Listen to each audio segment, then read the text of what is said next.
Everybody, welcome back to the Only Podcast. My name is Chris Vanini, your host, and I'm joined, as always, by the OnlyColors.com managing editor, Joe Toohey. We're here to talk about... Oh, I haven't introduced you yet. You don't... What's up? Oh, sorry. Hey, how's it going, Chris? I wasn't sure if I was going to get a word in there. A lot of good stuff on the Only Colors, especially yesterday and today, the rest of the week. So do it. Check out the site. You got stuff there you're not going to find anywhere else. That's for sure. A lot of great stuff up now, up this week, up whenever you decide to check out the site. Obviously, Michigan State's coming off a big win over Oregon. Big win on the field, big win off the field. We're going to hit everything on that. We're going to look ahead to Air Force this Saturday. We're recording this a day earlier because it kind of worked out better for us, and it kind of gives – I think it works better with the balance between when a game ends and when the next game is. So doing this a day earlier. And as a reminder, this is the only podcast, the only Michigan State podcast. There are no other podcasts out there. None by former TOC writers or Six Day Journal writers or former Michigan State football players. This is the only one, so you're lucky you have us because you don't have any other options really. So it'd be pretty quiet week otherwise. Yeah. So Joe. Spartans, they beat Oregon 31-28 in a game I picked them to lose in front of a crowd I picked would not execute the stripe out. I was wrong on both fronts, and I was very impressed with the fans. I was very impressed with the team. You were at the game. How was the experience? It was awesome. Yeah, the striping of the stadium was something that was incredibly surprising to me, especially because it got a little colder. It was a pretty nice day all the way around. I think it was a perfect day for football, a beautiful day for football, you might say. But yeah, once game time came around, it was a little chillier, so I kind of expected people would kind of have their coats on and stuff and not be exactly in the right colors for the game. But what was funny is... Right, exactly. Although the team wore different colors than the stripes in the stadium. Yeah, that's kind of been a let's hit that right now. The jerseys. Sure. Those have kind of, especially on this blog, with the name, the only colors. It's in the fight song. The fact that they wore multiple colors that were not the only colors.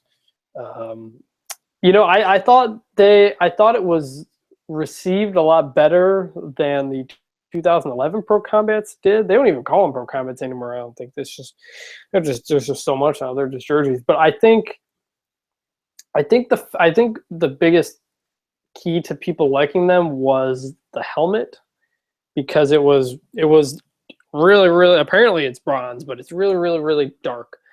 While in 2011 you had that big bronze helmet, and that's what stuck out about the whole uniform. This was more dark, between the black and the green kind of goes together, and the bronze was kind of limited. What did you think of the jerseys? So I think that they're terrible. I think that the all greens and the all whites are awesome, or green tops and white pants or whatever. But I was vehemently against the 2011 Pro Combats, and those were worse than these were. They weren't as bad as I sort of expected. They look better. They're not the right. They look better in the game. These look better in the game than I thought they did when they were first revealed. Yeah, and I don't know. It just is the whole stretching to try to use the Spartan theming. It's just, I don't know. It's a real stretch, and it doesn't really harken back to much of anything. I don't know. It harkens back to 10 years ago when the movie 300 came out. Yeah, that's a really important part of MSU history. But I don't know. I'm against them, but that's just my opinion. I think I was pretty vocal on Twitter about that when they announced those uniforms in the first place. But yeah, I mean, what I'll say for them is that they were not nearly as bad as the 2011 Pro Combats. I'll say this. I actually like the 2011s more, because if you were going to go like kind of wacky, like kind of fully go wacky. So you had the bronze helmet, you had the bronze numbers. I don't know. I'm kind of mixed on. I mean, we've kind of. I think a lot of people have just accepted the bronze begrudgingly. On one hand, Notre Dame uses Notre Dame's colors are blue and gold, but they break out the green. Why? Because they're the Irish. So if they're the Spartans, they break out the bronze. I can kind of understand that. I thought I will say I was surprised. I didn't see any comments on Twitter about him at all. People just kind of, I know they had previously been revealed, but nobody said, "What are you wearing?" And for this day on Twitter, for no one to really react to an alternate jersey was pretty surprising. Which means I think people generally liked it. The thing I probably liked the least on it was the MSU on the shoulders, the white. It kind of just stuck out. If you're just going with the green, the bronze stripe, and the black shoulders, I think it would have been a little more clear. The white MSU just kind of stuck out there, but good. Yeah, I agree. I was wondering, if they lost that game, do they break out these jerseys anymore? I kind of wondered that in 2010 when they broke out the green with the white shoulders. They did pretty well when they break out the alternate. I mean, they wore the all greens versus Michigan in 2013 and won. So their first game with a new thing seems to work for them. They wore the sleeves against in 2010. I think they wore the green jerseys with the white sleeves against Alabama in the bowl game, though, right? I think that they did. They did, and they did. I'm just saying the first time, though. Oh, I see. Yeah, and I don't know. The other thing that's interesting is that you see a lot more of people wearing like T-shirts that are green that have like a bronze Spartan helmet on them, or just various other gear that's got bronze involved. And yeah, I feel like it's just sort of creeped into our lives, and we just kind of live with it, even though it's terrible. I think it might go over a little better, maybe not with you, but I think it would go over a little bit better if it didn't say in the fight song, "Fight for the only colors, green and white." It's kind of just like right there. Now, you could argue gold and black used to be MSU colors way back when, but they don't say that. MSU could. They're saying it's Spartan bronze. You could just say, "Well, we used to wear bronze," like that. Like when Penn State fans break out the black and pink every once in a while because they used to wear that. Like you could just say MSU used to wear black and bronze, and that's why we're doing it. And I think people would go for a little bit more, but they're kind of just going straight all in on the Spartan deal. But in a whole other issue we need to really get into. I understand the branding of the Spartan and it being more unique and the logo being unique. But one thing I love about college is the state name focus. Like I feel like Michigan State should be branded first as Michigan State rather than Spartans. But I understand from a marketing perspective why Spartans is more unique. So, but that's just me because I like soccer. I like soccer how they don't even have team names. They're just Manchester United or Liverpool. They don't even have team names. They're just the city. I always kind of like that. I kind of like that in college too. So I've always been a fan. I agree. I've always been a fan of the Block S, but I understand why the Spartan logo, the Spartan name is more unique, and you can kind of sell that better. So. Yeah, so like what Stanford did at the Rose Bowl, it was interesting because I had Stanford fans look at me a little funny because they saw like I was wearing a polo with a Block S on it. Look at me funny, like that looks like Stanford's logo. But what Stanford's done within the last year, I think, is they added a tree to the Block S. So there's like negative space, there's a tree. So I don't know that there's any way that MSU could have done anything like that. But yeah, it's but other than that, I mean, that was my only complaint really about the atmosphere of the game was that the jerseys were the alternates. Other than that, I mean, I'm not sure that I've ever seen a more engaged crowd. I mean, the student section was full and stayed that way the whole game. I saw that was noticeable because, like I said, but I told you, I said this in the preview podcast that the first game you'll get the most full student section you'll get all year because it's a lot of people's first game, and even for big games, if they're later in the year, you'll get a little pocket of emptiness. I don't know what it is, but that first game, you always get everybody there, and it's the case again. Look like yeah, TV. and The other interesting thing about the student section is they added in like a handicap I ramp saw in there, that. so the section's a little separated now. Although it didn't seem to have much effect, but it did probably cut down on a few of the rows that they had in the student section. Yeah, So it's cool that definitely. they inserted those and I was, allowed handicapped students to be there. yeah, when I saw that, I was surprised they did it so low. I would have thought they would have done it because you can get to the lower bowl. You go up the ramps behind to get to the upper deck, but instead of going all the way up, you can get off and you come in at the top of the lower bowl. I thought that's where they would have put the handicap thing, just because those are primo seats that they were doing. But I mean, credit to MSU for willing to do that. I'm curious how it affects the student section moving forward, if it affects something. But we already know the section itself has plenty of problems, so I'm sure that was part of the thinking as to why they put it there, as opposed to higher up. But because like in Michigan, when they added, I think they have the same thing, but the only gates to get into the student section are way up at the top, so they're right there. So I don't know. I saw that it's pretty big, bigger than I would have imagined. But it's always good to from what I read, MSU didn't even need to do this. They just chose to, I believe. So credit to them for doing that. Yeah, and I wonder how much it affects total capacity, because I know a capacity is 75,000. 75,005. It's definitely Yeah, but it's got to be less, right? It's got to be. But I don't think that they announced that. And then attendance for this game specifically was like 76,500, I think, is what I looked up. So yeah, well, I think it always goes over. Yeah, I don't know if they still standing room onlys or not, because you've got on the east side, like I said, where you can walk into the top of the lower bowl. You can stand there and watch up there. So I always kind of figured that's how they did that, because otherwise it doesn't really make sense how you sell over capacity. Right. Well, I mean, probably counting like other staff in the building. Could be. Right? I mean, you got recruits and all that. So I don't know. I'm not totally sure how that works. That'd be a fun story to write. Exactly how they account for that. So you just mentioned recruits, and it was a huge recruiting weekend too, which sort of ties into the environment of the game. It was Zach Libby both football and basketball.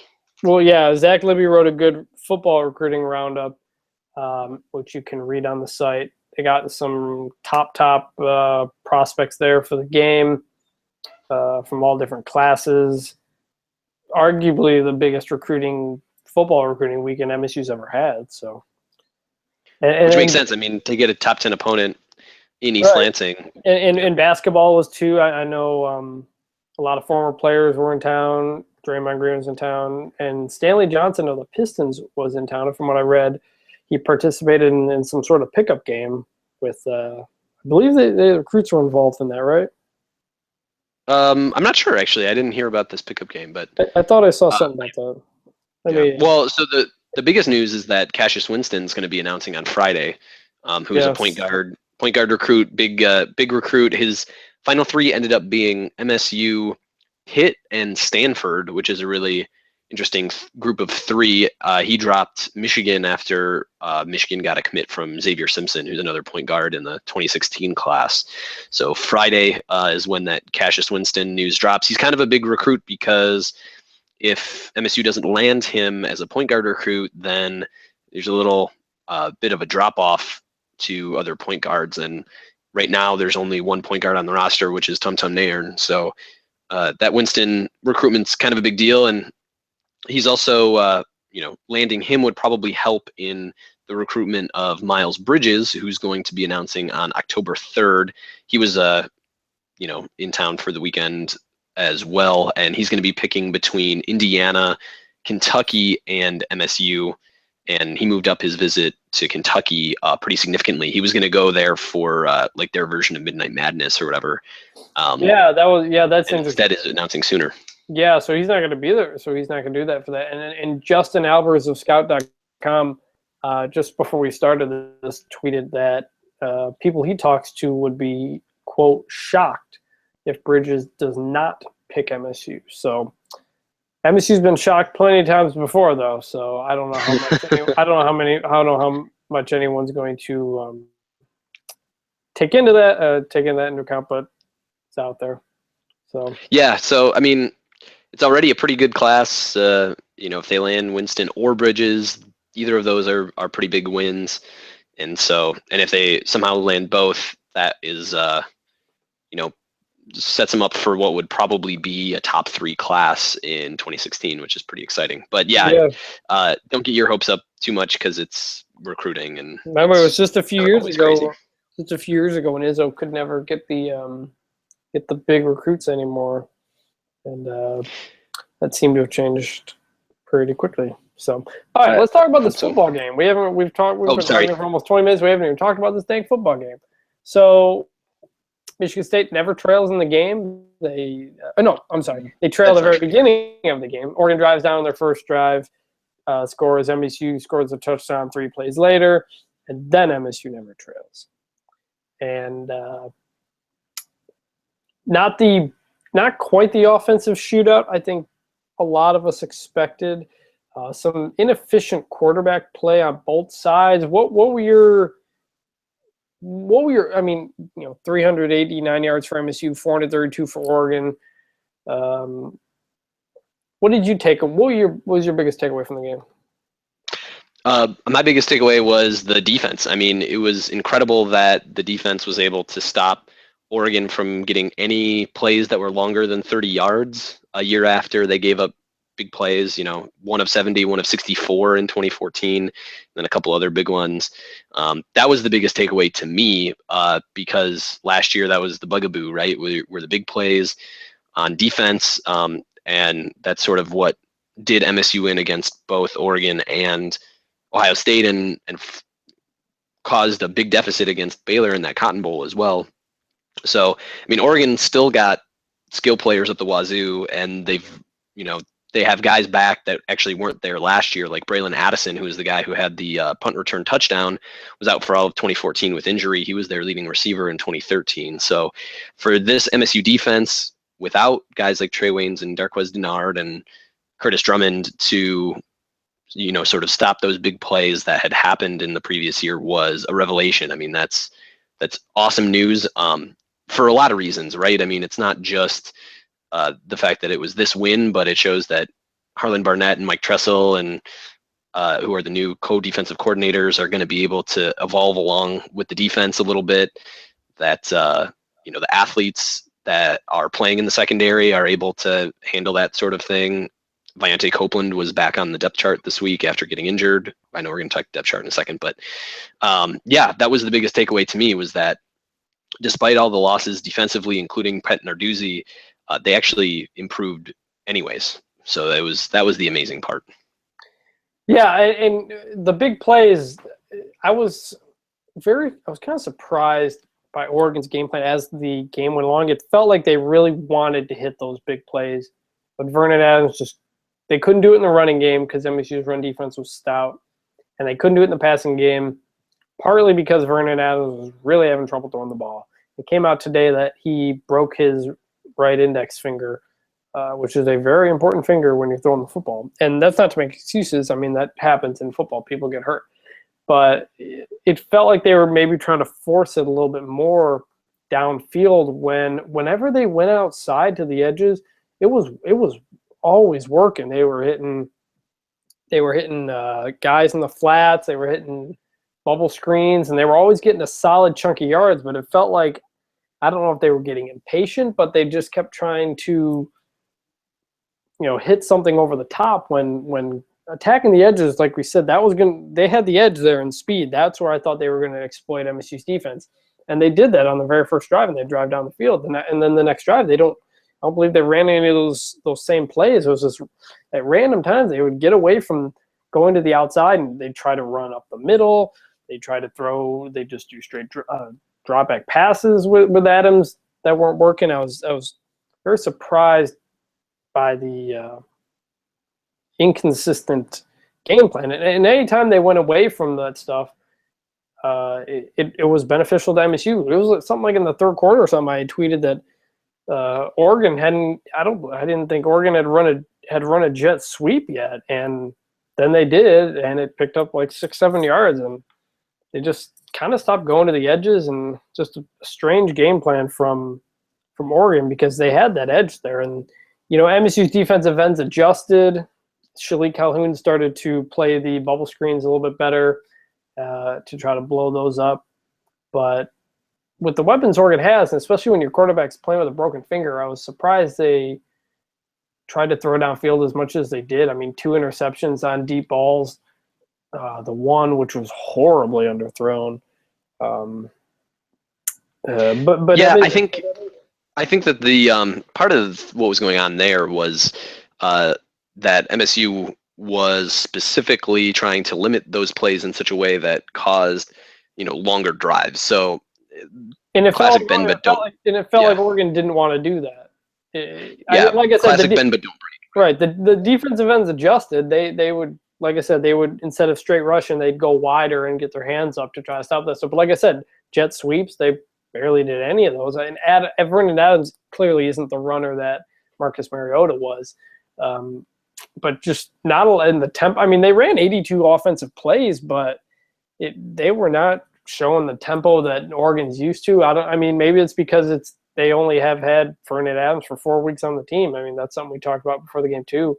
But I mean, if you're Oregon, if you look at, like 4 weeks into him being with the team and playing with a broken finger, and you still lost by 3, and it's got to give you some hope moving forward. But and MSU also got away from what seemed to be working, which was a running game. They get down to the red zone and they pass, and then they bring in Damian Terry. They get into the red zone. They do an offensive line shift. What did MSU? Let me see what MSU finished in the red zone. So there was some odd play calling at the end of the game too. It seemed like in the final 2 drives where MSU had the ball and had chances to just sort of salt the game away. It was weird play calling. It seemed like they outthought themselves in some ways. Like, it seemed like the offensive line was playing well enough that you could probably continue to run the ball relatively effectively. And instead there were, especially in that last drive, there were 2 passing plays in the 3 and out. On that last drive, I tweeted, MSU better not go run, pass, punt, because that's what you're expecting. Well, they didn't, but the reason they didn't is because they went with that offensive. I don't know if you noticed during the game, but there was a number of times where they shifted the offensive line, and Cook would take the snap from a guard, so there would be 3 offensive linemen to one side, and it never worked. I mean, they ran toward the strong side, they ran away from it. It just never worked. And on that 5-yard loss on the first play of the final drive, I'm pretty sure they did that shift again. And I think might have been Mondre London got tackled for loss, and then your whole drive's blown up there. So they felt like both teams got fancy when they didn't need to. I thought both defenses looked pretty good, which was surprising. But I also think both offensive game plans kind of tried to do a little too much. Tried to maybe outsmart themselves when they had stuff working for them. That was my biggest takeaway. I didn't feel like either team played its best.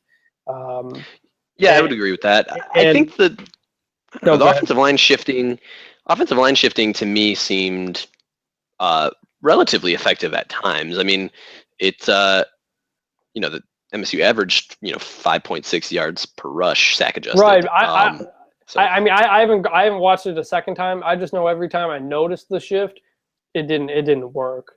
And they've done it before. They did it with Ruchar. They did off balance lines too when Dan Ruchar was offensive coordinator, and it never worked there either. I don't know if maybe it's like the offensive line version of the Wildcat. I don't know, but well, I mean, they've been running in 2013 and last year too. They ran unbalanced line plays all the time. I mean, it's a staple of the offense. So to me, it seemed like all the time. I didn't know.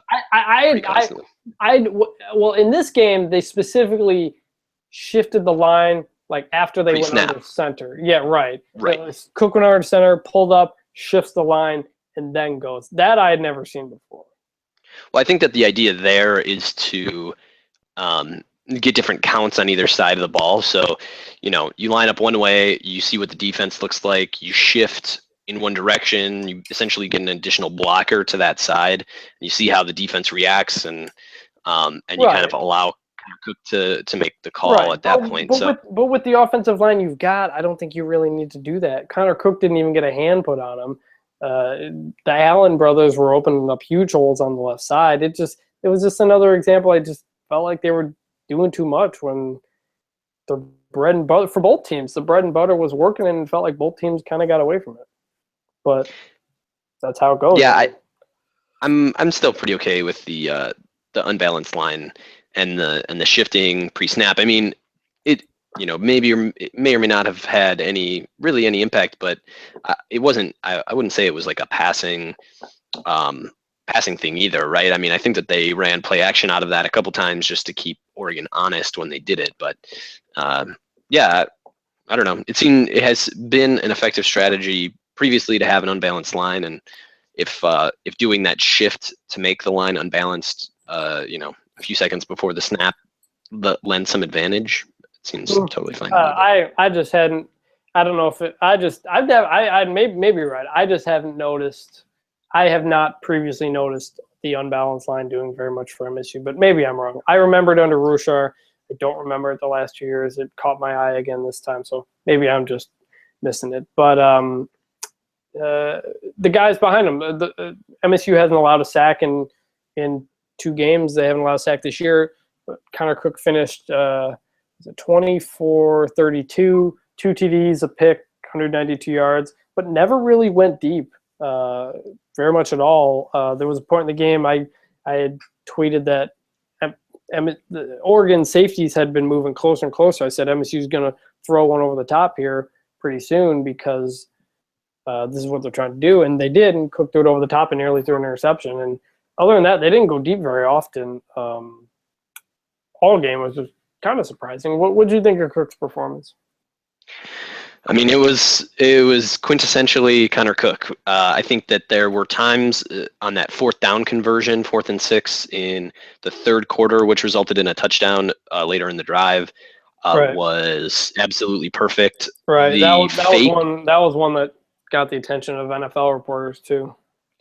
The fake and touchdown throw to Aaron Burbridge in the 1st quarter I thought was very good as well. I mean, I was totally faked out on that play, although I sit in the opposite end zone, so part of that's probably just distance. But yeah, I mean, there were throws like that, and then like on the interception, he didn't stride enough into his throw and sailed the ball over top of McGarrett King. So that one, have you watched the game? Have you watched the broadcast at all?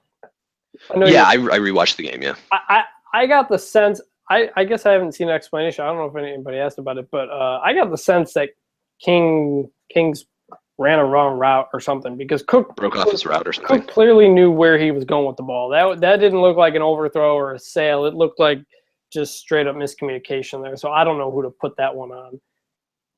Right. So, yeah. I could see. Yeah. But yeah, the offensive line was incredible. Cook had, I mean, I think there was 1 or 2 times where Cook got bothered, and those actually stood out because they were so rare. Right. Yeah, the offensive line was incredible. And even after Cody Keeler got injured, which happened early on in the game, I think that the rotation of Benny McGowan playing right guard with Donovan Clark at right tackle, or Donovan Clark at right guard with Manny Machado at right tackle, either one of those was effective. Miguel Machado. Oh, that's what I meant to say. Manny Machado's the baseball player. Oh, man, that's embarrassing. But but yeah, in any case, Connor Cook's performance to me is, there half the time he looks like the first pick in the draft, and half the time he looks like a below average Big Ten quarterback, which it prompted me in my 5 factors post to ask if he's elite, because it seems like you could go either way. My friends and I in the section were asking ourselves after every throw if Connor Cook was an elite quarterback, PFT commentator style. Yeah, I mean he's been okay. He's made. I think he's been a little underwhelming though, based on the expectations coming in. But part of that is the running game's a lot better than people expected. And yeah, like I said, he had to make quite a lot of tough throws to the sidelines and stuff like that. There wasn't. I was into the game. I haven't seen an all 22 film. I don't know how open or not the receivers were down the field, but it was very noticeable that it felt like what were MSU's touchdown drives other than the 3-play one. 6 plays, 30 yards, 11 plays, 75 yards, 12 plays, 59 yards. They had to put to, if they didn't get a turnover or a big play in the running game, they had to kind of dink and dunk their way down the field. Like I said, I don't know if Cook didn't have anybody open downfield or if it just kind of wasn't there, if it wasn't something he was looking forward to. But I think that made it difficult on him too.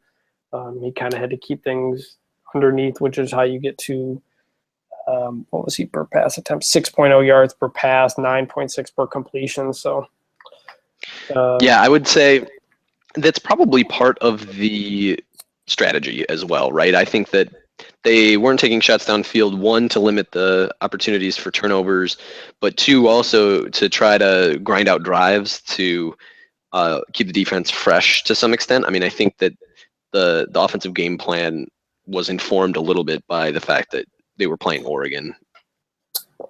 I mean, could be. I could be wrong there. They had 37 runs to 32 passes. If you take out the sacks, it might be actually about even. Well, there were no sacks, but I'm not sacks. But Connor Cook had 2 carries for 4 yards, which I think were just kind of a little bit of. Oh yeah, those were there were a couple different QB sneaks. QB sneaks. One was a QB sneak. So, if you take out those, it's probably about in terms of drop. I meant dropbacks compared to handoffs. It was pretty even. Oh, sure. But yeah, and I mean the passing game, Aaron Burbridge is clearly assumed the number 1 role, and he's looking like the guy he looked like as a freshman back in 2012 when they were looking for somebody. He had the big game against Indiana that year. 8 catches, 101 yards, 1 TD. His go-to is the back shoulder fade from Cook, and they seem to be on a pretty good page with that because that's a difficult play, but it seems to be their bread and butter. And the 4th down catch and throw was very impressive on both ends of that. Kings had six catches for 48. Josiah Price 2 for 23, but not a lot of passes spread around. I mean, Jamal Lyles had the 1 for 18. RJ Shelton 2 for -1, although I think those might have been different kinds of plays. But so the running backs here. Last week we determined that I was Team Madre London. You were Team LJ Scott. Coming out of this game, I think we're both in the same spot. Yeah, I think we both won that one. Anybody who is Team Holmes is or Team Delton. I think there's probably a couple holdouts left over. I think are a little behind the 8 ball there. They did say, Dave Warner after the game did say that he felt bad that Holmes didn't get any carries against Oregon, but that both Scott and London were playing well enough that London averaged 5.7 a carry. Scott averaged 6.9. RJ Shelton averaged 11. So, it's kind of just not enough ball to go around. And while we debate on which running back is number 1, it feels like a lot of people are trying to pick one over the other, but it's I don't think it's going to happen. I think you're going to have 2 running backs. It's how they do things in the NFL now. You don't really have the workhorse backs now. And what happens when LJ Scott only has to get 11 carries, he's fresher in the 4th quarter, which is what you saw. He was mostly the second half, 4th quarter back to kind of grind a little bit when you've got a tired out defense. To have a fresher LJ Scott is only a good thing. So I think this rotation behind the offensive line sets up really well for MSU moving forward.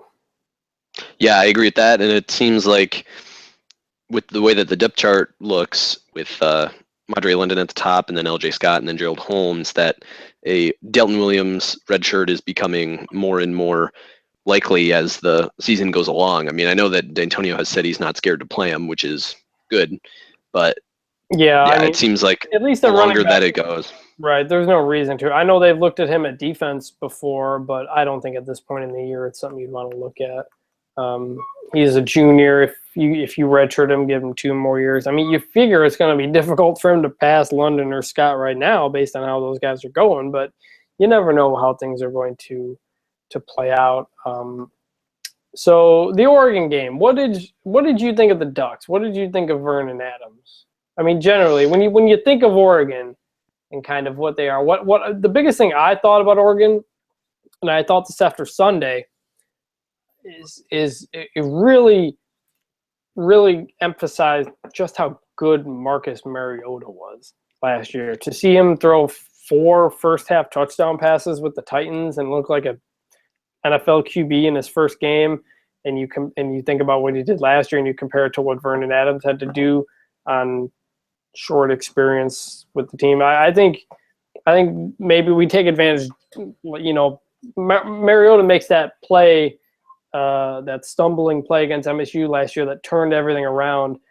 That guy was a special player, and one thing I took away from this weekend is just how good he was, because I think comparing Vernon Adams to him is going to be impossible to live up no matter what, and it doesn't help that Adams apparently has a broken finger too.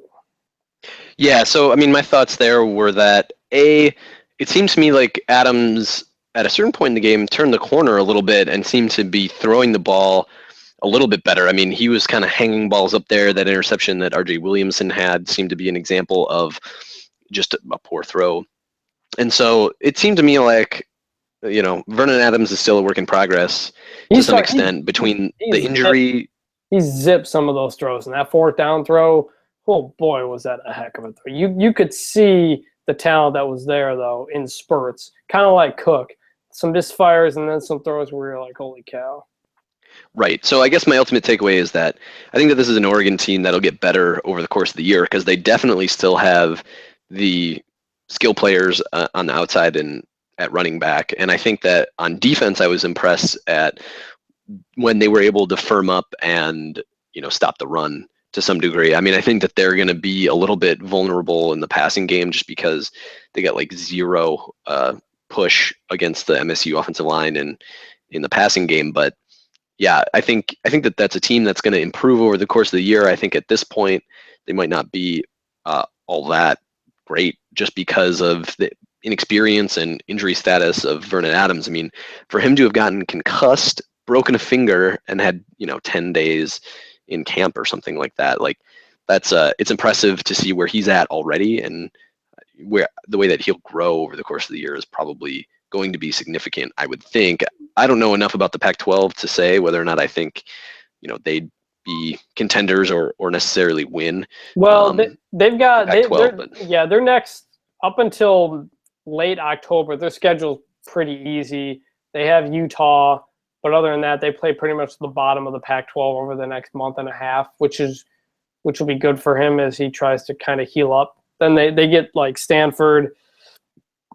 I think they get USC, Arizona State. Those guys are all at the very end of the schedule. So this is a team that presumably won't lose again until at least late October, in which case that looks good for MSU if they're if you've got the only win over a team like that. So yeah, MSU wins. They move up to number 4. They have by far the best win of anybody. They have by far the best win of anybody in college football right now, and probably will for some time in terms of top 10 matchups and whatnot. What do you know? I've said since the summer that if MSU loses to Ohio State, I don't think they get in the playoff. Now, after this week, a lot of people are talking about 2 teams in the playoff. You were kind of on the fence about that. What do you think after this game? Well, I don't think that my position on it changes much. I think it's going to require some craziness elsewhere. It's going to require probably, some weird upsets to happen in conference championship games so that, teams that are undefeated or with 1 loss end up having 2 and not having their conference championship. So they can't, it'd be hard to argue against MSU in that capacity. And I think it requires Oregon being, a contender, if not winning the Pac-12 outright.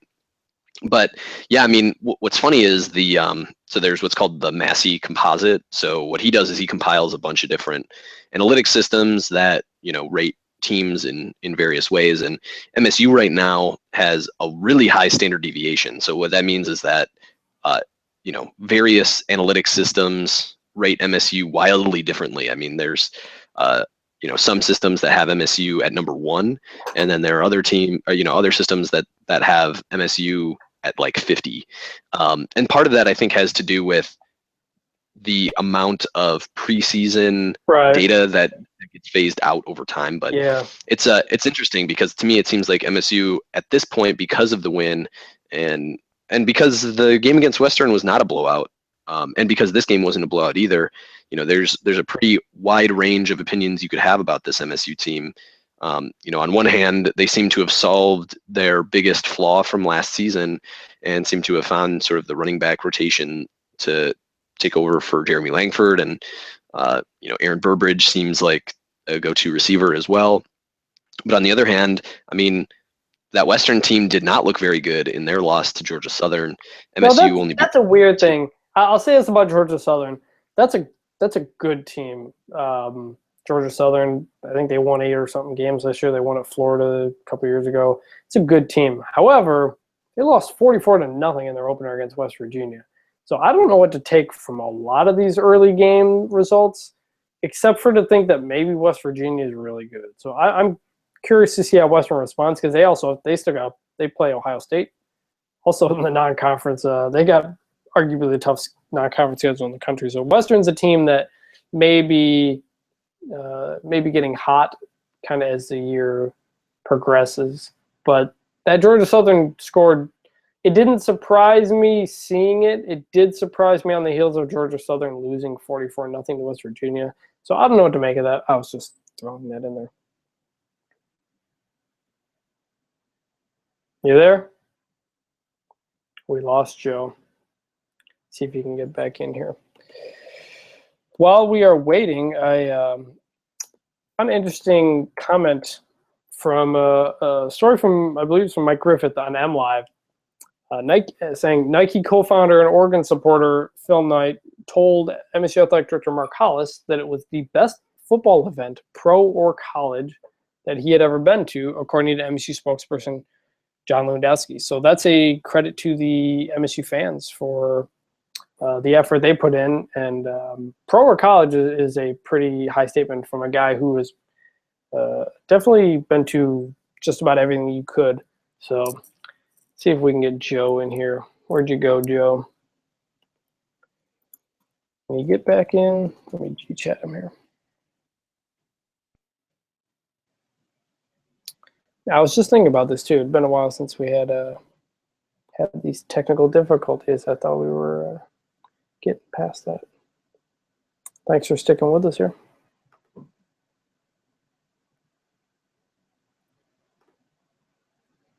All right, I may have to end this and restart this.